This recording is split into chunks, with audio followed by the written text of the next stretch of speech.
বন্ধুসকল, যোৱাকালি যিটো ঘটনা হৈ গ'ল আমাৰ এয়াৰ ইণ্ডিয়াৰ AI-171ৰ লগত বহু কথাই শিকাই থৈ গ'ল। 30 ছেকেণ্ডৰ ভিতৰত যিটো ঘটনা হৈ গ'ল যোৱাকালি, 200 কিমানজন মানুহ মৰিছে আৰু তাৰে এজন মানুহ বাচিছে। সঁচাকৈ আমি 30 ছেকেণ্ডত কি ঘটি যায় সেইটো কথাই গম নাপাওঁ। আমি ভাবি থাকোঁ গোটেই জীৱনটোৰ কথা। আমি ভাবি থাকোঁ 3 বছৰৰ পাছত, 2 বছৰৰ পাছত আমি কেনেকৈ থাকিম, কি কৰিম, কি নকৰিম। তো এই দুদিনীয়া জীৱনটোত যিকেইদিন জীয়াই আছে মোৰ মতে সুখেৰে শান্তিৰে থাকিব লাগে। আৰু কেইবা মিনিটৰ পাছত মোৰ বা কি হৈ যায় মই নিজে গম নাপাওঁ। সেইকাৰণে মই যিখিনি সময় জীয়াই আছোঁ সেইখিনি সময় মই শান্তিৰে পাৰ কৰিবলৈ চেষ্টা কৰোঁ সদায়।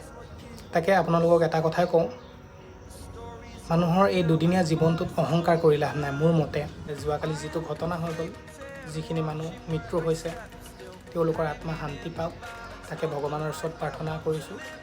আৰু দুনাই যাতে এনেকুৱা ঘটনা নহয়।